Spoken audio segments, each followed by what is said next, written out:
As important as it is to understand business culture, there's also something to understand how history can play a role into shaping the modern era. What I would like to share with you is an introduction to the brief history of the Silk Road and how that affected commerce in the past, along with ancient Chinese commercial culture and how that shaped today's Chinese business culture. Let's take a look. While the phrase Silk Road may bring up an image of a single road traversing across the Eurasian continent, it was actually a historic network of interconnecting trade routes extending from China to the west, reaching many parts of Asia, the Mediterranean, and Europe. Starting in the ancient capital city of Chang'an, which is now called Xi'an in China, the Silk Road began about 2,000 years ago when the Han Dynasty opened up for trade in 130 BC. It was called the Silk Road due to silk coming from China being the most prized item carried and traded by merchants. But it wasn't the only item being exchanged. Other goods such as horses, tea, porcelain, and precious stones traveled along that 4,000-mile journey. People who sought after China's silk offered precious metals, fur, and their own manufactured products such as textiles, carpets, and glassware to trade. Here's a little fun fact. As we know, during that period of time, automobiles, trains, airplanes were not yet invented. So how were merchants able to transport their goods? Camels. Although camels were not traded as much as horses, but their tangible goods that were traded used camels to transport them because of their ability to survive in arid conditions. Due to their significance, camels were frequently celebrated in artistic illustrations spanning from China to Persia.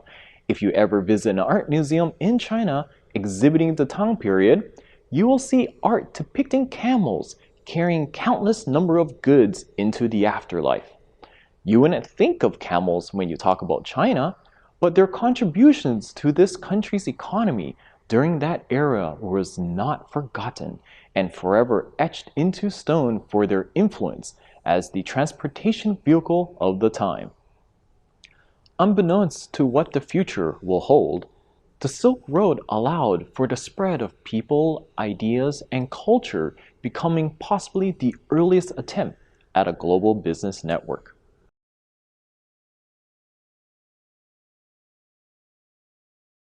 Although earlier trade routes existed across continents, the Silk Road officially commenced through the work missions and explorations by Zhang Qian, who was sent by Emperor Wu of the Han Dynasty.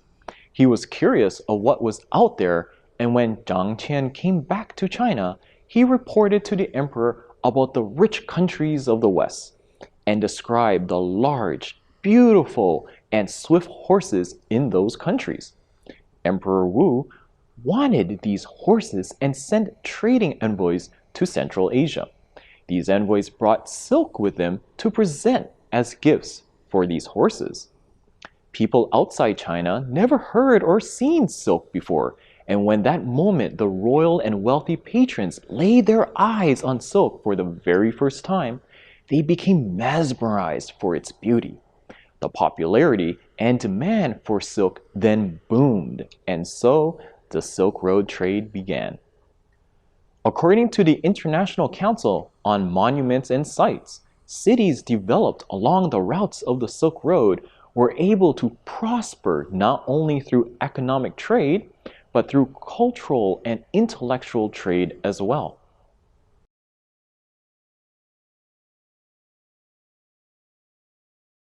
From the 4th century onwards, the ancient imperial capital city of Chang'an entered its greatest period of development under the Tang Dynasty and became one of the most civilized cities in the world.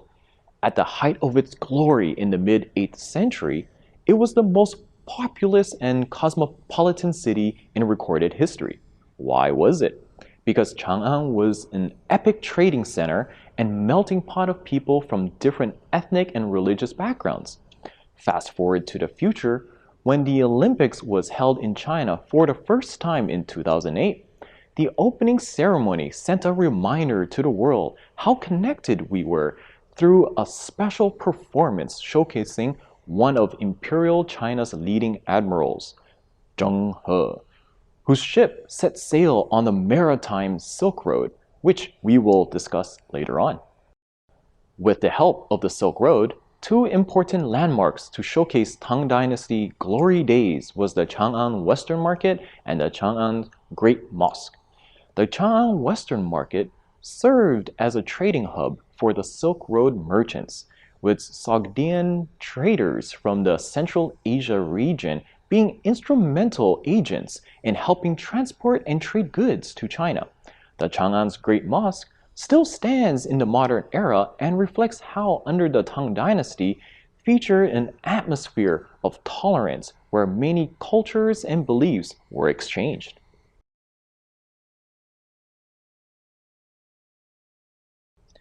Many centuries years later, the Silk Road was temporarily stopped due to wars.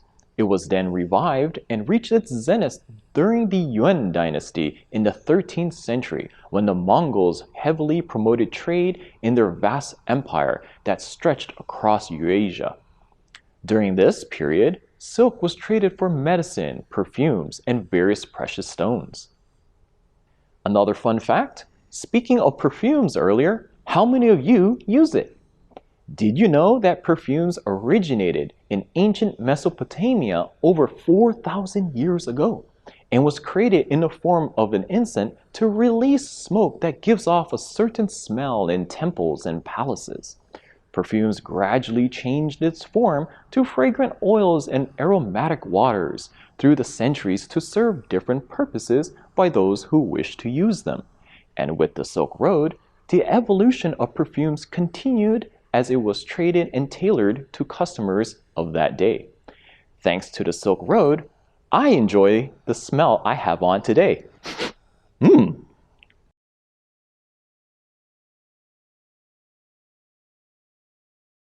As the Silk Road started off by routes on land, China began to seek additional routes for trade by sea.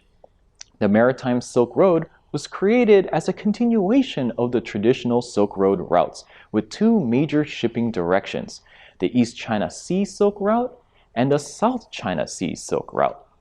Starting from a southeastern port city in Quanzhou, where several centuries ago foreign travelers such as Marco Polo would announce it to be the most glorious and prosperous city in the world, the Maritime Silk Road was commenced there.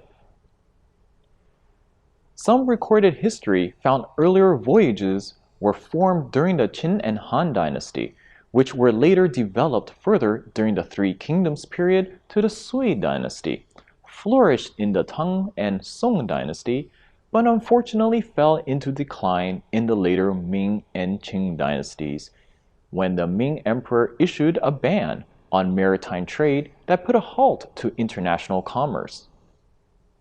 Ironically, it was Zheng He, an influential explorer and fleet admiral during the Ming dynasty, who went on a naval expedition to the west that demonstrated the importance of having the Silk Road, and his adventures were chronicled and represented the peak of its popularity, traveling to Southeast Asia, Western Asia, the Indian subcontinent, East Africa, and the Mediterranean in the early 1400s. Through the Maritime Silk Road, silks, porcelain, tea, brass, and iron were the main categories of exports from China to foreign countries, while spices, precious stones, flowers, and plants were brought into China. During the imperial dynasties of Tang, Song, and Yuan, they all assigned special commissions of maritime affairs at coastal cities, which were responsible for overseeing maritime trade and providing logistical support and preferential treatment for foreign merchants in China. The Maritime Silk Road thus became another channel for promoting friendly relations with linking the East with the West. As the Silk Road connected people from different cultures, languages, and religions, there was an astounding exchange of ideas within and between these cities. There was trade not only in products and technological inventions such as the water wheel, paper, and gunpowder, but in linguistics and philosophical ideas as well. One of those famous philosophies being exchanged would be Confucianism, founded by the ancient Chinese philosopher Confucius. Who would have thought that a philosophy could have its bearings in business? In ancient China, Confucianism actually did play an integral part of its commercial culture, which still holds true today after 2,000 plus years later. So what is Confucianism? We know that it's named after Confucius and all those famous quotes he said that inspire those motivational messages found in those fortune cookies available at westernized Chinese restaurants in the modern era. But there's more to his profound words than what are inside those moon-shaped cookies. Confucius' beliefs came at a time during the Warring States period of ancient China, when bloody battles and chaos was the norm. This era, however, was also a time of great enlightenment, when cultural and intellectual expansion occurred to address the turmoil that was happening before the first ever emperor of Imperial China united the whole country. The thoughts and ideas discussed during this period was the 100 Schools of Thought, which was when Confucius came up with one school of thought on how to live a virtuous life with values that affected the way of living, particularly how one handles relationships. Thus, Confucianism was born. Witnessing the constant wars and disorder that it brought to people's lives, Confucius strongly believed in order to live a productive and harmonious life, one must instill cultural values and etiquette to distinguish oneself from being barbaric and uncivil. There are many codes of social morality and ethics where he advocates for others to learn to live that better life. But for the simplicity of our lesson, I will share with you the most common ones. First one would be benevolence. Second, righteousness. Third, courtesy. Fourth, wisdom. Fifth, fidelity. And sixth, loyalty. Confucius believed that human beings are fundamentally good. If they are naive, they can be taught. If they are weak, they can improve. One of the basic ethical concepts that Confucius stressed on is benevolence. This deals with the humaneness in all of us, the act of kindness towards ourselves and others without expecting to get anything in return. In other words, compassion, the core of what makes us human. The next concept would deal with righteousness. This is the ability to choose to act rightfully, to do good in any given situation. Next, courtesy. This is about conforming oneself to a set standard of behaviors in politeness, how someone should act in daily life, considering the social norms without creating disrespect or rudeness toward others. Wisdom would be the next concept, where the ability to gain knowledge and experience is to use them appropriately in any given situation. Next up is fidelity, which is where others will have a level of trust towards you in a dependable manner. And last but not least, loyalty. This is a highly valued trait in Confucianism. During ancient times, this meant loyalty to the emperor above all else. Today, loyalty is most often identified with friendship. With these concepts by Confucius, his beliefs were not always welcomed or agreed upon by everyone, particularly by conventional merchants who had the competing spirit on striving for the greatest profit for oneself.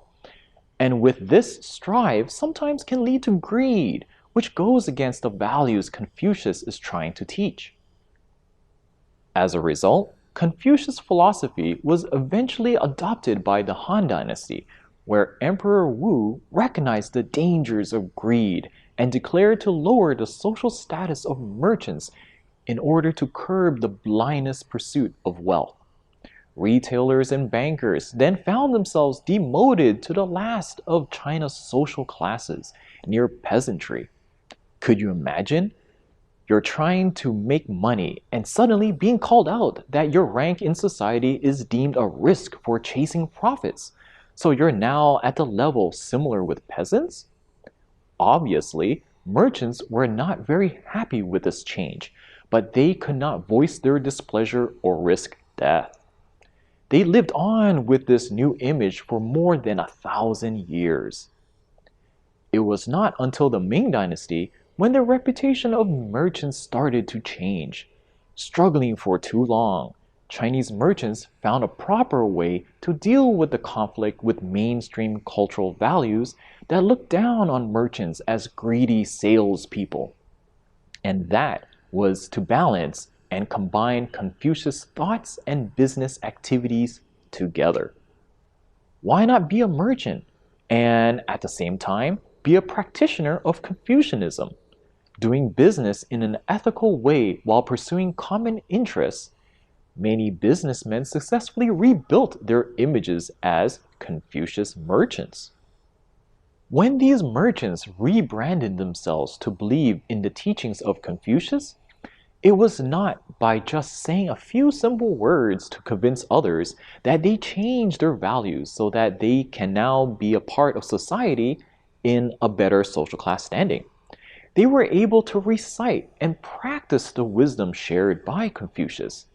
As the saying goes, action speaks louder than words. Merchants took their business handling affairs to the next level by applying what Confucius said into their business activities. For example, haste makes waste. When merchants were branded into a lower social class by the emperor, salesmen had the image of always rushing to make a quick buck. But according to what Confucius said, haste makes waste, means you shouldn't panic even if the rate of growth is slow. Regardless of the speed, as long as there is progress, there is success waiting to happen. Running a business is not a sprint, but a marathon, and if you persevere, you will outlast many of your competitors, in which these self-improved merchants displayed such behavior where society welcomed their renewed attitude towards life. Other analects where merchants also recited from Confucius' thoughts was success depends upon previous preparation, and without such preparation, there is sure to be failure. This saying was based on the importance of preparing for the worst case scenario, regardless of how much success your business is currently enjoying. This is because Confucius believed that when you do find success, you have much more to lose, and as a result, you must ensure your business takes any potential crisis into account.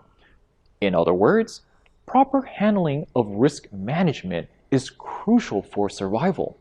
When merchants showcased themselves that they understood the risk of running a business and encountering a problem is always a possibility, even if they have already tasted success, this showed their humility of risk awareness, then arrogantly thinking that nothing can bring them down after reaching the top of the mountain of triumph. Another applicable quote from Confucius that merchants applied to their business affairs was, "He who learns but does not think is lost. He who thinks but does not learn is in great danger." This points out that learning and strategic planning are both top priorities when running a business. Remember to summarize and learn from any implemented strategy. That is, why did it fail? Or why did it succeed? A business should not switch strategy or change plans without first learning anything from previous experience.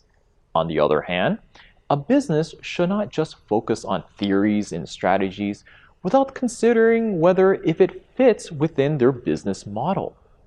Merchants from China's past recognized this by questioning themselves if they have learned anything on why they failed or succeeded. Taking an honest approach with oneself shows modesty to one's self-learning, and only through self-evaluation would lead to self-improvement, which would then lead to the wisdom needed to understand the lost and danger nature one would put him or herself in if they neglect the ability to think and learn properly. With these ancient words of wisdom by Confucius, Chinese merchants of the past have regained trust in their society that they are not the stereotypical greedy, uncultured salespeople. They are human, with an occupation that is simply making money for a living, but at the same time, understanding how having a moral code can be beneficial in one's personal and professional life. This mindset and outlook on life then leads us to the present time where current business professionals in China interact where Confucianism still lives. And neglecting Confucius' way of thought could actually jeopardize your level of success when embarking on a new business venture in any Confucius-based society, such as China. As mentioned in my other lecture on China's business culture, etiquette plays a critical role in one's behavior, and how you behave on those Confucius concepts mentioned earlier, it's central to doing business successfully in this country. Take righteousness, for example, as it refers to one's integrity. Confucius said, "The gentleman understands what is moral. The small man understands what is profitable." This is trying to tell you how making money should not be the ultimate goal in your business. It's obviously an end result of your efforts, and when your efforts are focused on being honest, you will build the trust needed for others to want to do business with you, and money will naturally come. This is why Chinese business leaders rarely speak on how to make money in their very first encounter. They want to get to know one another better, to understand each other's moral code before conducting any actual money talk. Because if you talk money first, your mindset will be viewed in a narrow way, or small, as how Confucius would put it. Courtesy is another Confucius concept that is widely seen in doing any business in modern China. Have you ever seen two Chinese people fighting over a bill at a restaurant before? When they're finished eating, you see them go back and forth with the bill. But they are actually not fighting, and there's nothing wrong with the bill. They are simply showcasing their manners of courtesy to pay for the bill. But sitting back and enjoying the food without the gesture of getting off your seat to pay for the delicious mealtime displays selfishness and conceitedness in which don't expect there will be another meeting. And as we know from my business culture in China lesson, dining is a way to get to know that person's moral code before any serious talk of business takes place. And witnessing your gestures on how you handle the bill, and even taking a seat when offered, you must show courtesy to others before others show courtesy to you. That's how you create your image of politeness and respect, which are prerequisites for any business to be conducted in China. Discussing business culture in China, you will notice if you ever visit this culturally rich country, loyalty is highly treasured. Having a tour with any Chinese company, you will see many employees remaining with the same employer for many years.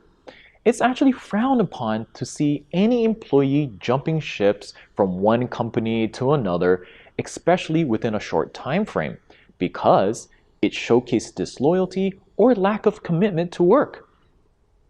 Loyalty does not mean subservience to authority, but where the relationship between two parties are mutually beneficial, where the employer provides what the employee seeks, such as job security, social benefits, wages, and the employee provides what the employer seeks, labor, performance, and profits. As a result, they need each other's loyalty in order to flourish together. If only one side is loyal, then the bridge of mutual benefit will gradually collapse and neither party wins. By being righteous, having courtesy, and remaining loyal are some key ideas that existed over 2,000 years ago, and the Analects of Confucius became a system of social order to help people from falling into an unethical and uncultured abyss. Applying this system of rules into business created the humane part of individuals who often get lost in the riches of fame and fortune and lose their sense of moral conduct. As modern day China continues to grow economically, upholding Confucius' way of thought carries even more value as we enter this fast growing technological age where obtaining economic success requires a moral code of behavior to maintain it. Thank you for your time watching today's lesson. I hope you enjoyed and understand a little more on how today's China is influenced by key moments of the past, and learning from the past helps shape one's future. Thank you.